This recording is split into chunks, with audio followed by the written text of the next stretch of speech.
the jewel of the Abbasids. By the mid-13th century, Baghdad had truly become the shining jewel of the Muslim world. Established in 762 by Caliph al-Mansur, this city blossomed into a sprawling metropolis, boasting a population that some say approached 1 million, more than most European kingdoms of that era. But it wasn't just about its size. It was about its brilliance. At the House of Wisdom, scholars were busy translating the works of Aristotle and Plato into Arabic, transforming Indian mathematics into algebra, and safeguarding Persian medical texts. From Baghdad, knowledge radiated throughout the Islamic world and even reached Europe. Innovations in papermaking, astronomy, hospitals, and libraries. Baghdad was the vibrant crossroads of ideas and creativity. Its bustling bazaars were filled with silk from China, spices from India, and exquisite glassware from Syria. The Tigris River wound its way through the city, carrying ships laden with goods and riches. Travelers would often exclaim, "Whoever has not seen Baghdad has not seen the world." Yet despite its glory, power was beginning to wane. The Abbasid caliphs, once the rulers of a vast empire stretching from Spain to Central Asia, had become mere figureheads. Real authority was splintered, held by local sultans, mercenary generals, and ambitious neighbors. The Caliph al-Mustasim presided over a palace but not an empire. Still, the people of Baghdad felt a sense of security. Their walls were sturdy, their prestige unmatched, and their scholars assured them that God would never let the heart of Islam fall. However, lurking beyond the eastern mountains, the Mongols were on the move. And soon, Baghdad's confidence, much like its golden domes, would be brought crashing down. A tempest was brewing just east of Baghdad.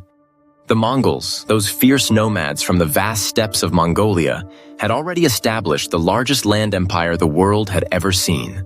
Their cavalry charged with astonishing speed, a formidable force of skilled archers on horseback, disciplined and merciless.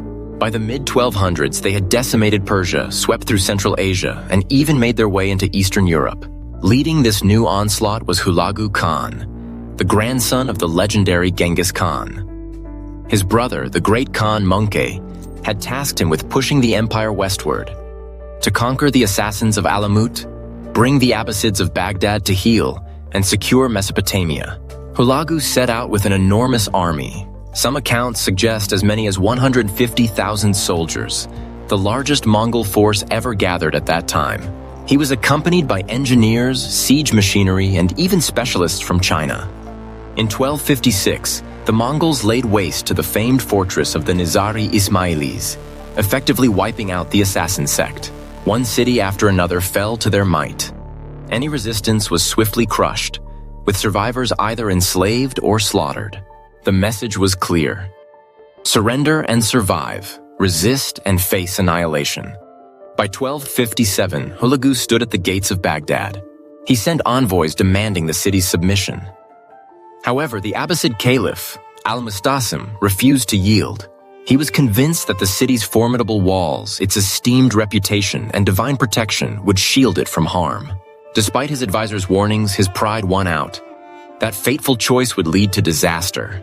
Hulagu began to prepare for a siege that would mark one of the darkest moments in world history. The storm was now right at Baghdad's doorstep. The Siege of Baghdad. In January 1258, Hulagu Khan's forces encircled Baghdad. The Caliph, al-Mustasim, had ignored multiple warnings, failed to rally allies, and even let go of many of his soldiers to save funds. Instead of the grand armies of the past, he was left with just a few thousand defenders behind the city's walls. The Mongols launched their siege with meticulous planning. They dug trenches, erected wooden palisades, and constructed towering siege engines. Engineers from China and Persia built catapults so powerful they could launch stones weighing up to 300 pounds. These machines relentlessly bombarded the city day and night, shaking its walls and instilling fear in its inhabitants. The defenders attempted to hold their ground, but morale quickly crumbled. On February 5th, the Mongols broke through the walls. Panic erupted within the city. The Caliph, still clinging to the hope of negotiation, sent envoys, but it was far too late. Hulagu dismissed any thought of surrender. For days, Mongol soldiers flooded into the city, slaughtering defenders and taking control of the gates. They captured bridges across the Tigris, cutting off any chance of escape. Citizens sought refuge in mosques and libraries, praying for safety. But the Mongols pressed on without mercy. Al-Mustasim retreated to his palace, frozen by indecision. Chroniclers noted that the caliph had ignored the advice of seasoned generals, instead trusting corrupt courtiers who assured him that the Mongols would never dare to destroy Baghdad. The harsh truth proved them wrong. By mid-February, the capital of the Abbasid Caliphate, once deemed invulnerable, lay wide open to the conquerors. What followed was not just a conquest, but a catastrophe of a magnitude the world had seldom witnessed. The sack of Baghdad. On February 10, 1258, the gates of Baghdad swung wide open to the Mongols. What happened next was far more than just a conquest. It was sheer destruction. For a grueling 7 days, the city that had once shone as the crown jewel of the Islamic world was consumed by flames, bloodshed, and devastation. Chroniclers from that time painted a picture so horrific it's hard to fathom. Entire neighborhoods obliterated, families brutally murdered in the streets, mosques set on fire, markets plundered, and rivers clogged with bodies.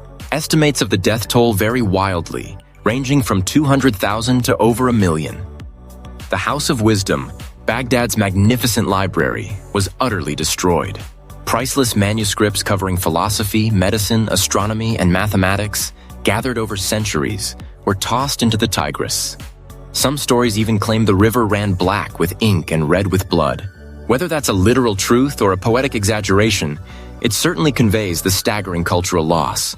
Caliph al-Mustasim was taken alive. Hulagu mocked him, demanding he disclose hidden treasures. When the caliph couldn't meet his demands, he was executed, reportedly rolled up in a carpet and trampled by horses, so that no royal blood would touch the ground. With his death, the Abbasid Caliphate, once a powerful empire, effectively vanished from the stage of history. In less than 2 weeks, the very heart of a civilization was ripped away. The city that had symbolized Islamic scholarship, trade, and prestige was left in ruins. The fall of Baghdad marked not just the end of a dynasty, it signified the close of an entire era. After the fires of February 1258 finally flickered out, Baghdad lay in ruins, a shadow of its former self.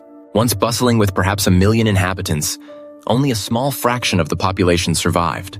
The irrigation canals that had nourished Mesopotamia for centuries were in tatters, leading to widespread famine and a steep decline. Fields turned to barren dust, and the once fertile heart of Iraq would never truly bounce back. The Abbasid Caliphate, which had stood as the pinnacle of power in the Islamic world, was no more. Although later Abbasid caliphs were placed in Cairo under the protection of the Mamluks, they were mere puppets, stripped of any real power. The true era of Abbasid dominance came to a close with the death of al-Mustasim. The fall of Baghdad sent ripples of despair throughout the Muslim world. For many, it felt like the end of Islam's Golden Age, the abrupt halt to centuries of scholarship, poetry, science, and trade. Chroniclers mournfully noted that the world has not seen the like of this tragedy, nor will it again. Yet the Mongols wouldn't remain just destroyers forever. Within a generation, many embraced Islam and began to rebuild cities. However, Baghdad never regained its former glory. The epicenter of learning shifted to Cairo, Damascus, and other capitals.